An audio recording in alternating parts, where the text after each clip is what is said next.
that be? Why is that becoming such a problem? It's because, and they say this, that those who have studied some of these things, this is as a result of unfathered young men, unfathered boys.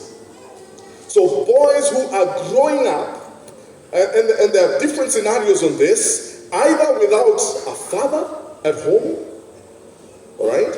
Maybe they've been neglected, or worse still, a father who is there physically, but he's absent every other way. And they say sometimes that's even more damaging than that father who is actually not even there physically. Or others who have been raised up by abusive fathers. And they say that is what contributes to that. See, because for these young men, men find their identity in a father. They find their identity in a male authority, and usually that male authority is supposed to be their father.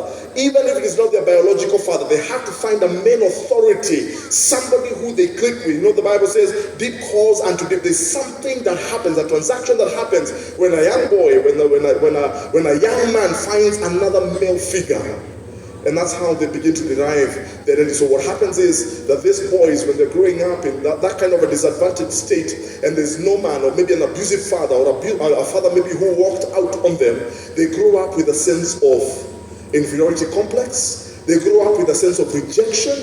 And that rejection, that inferiority complex, those struggles that they have on the inside, because they begin feeling they're not worthy. They begin feeling that they're useless. They begin feeling that God has nothing important for them to do in this life. They begin feeling like there's nothing good about them. So they begin to act out in bitterness and in anger, and they begin hitting out in society.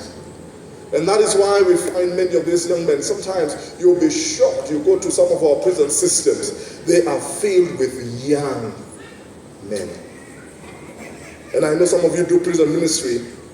Some time ago,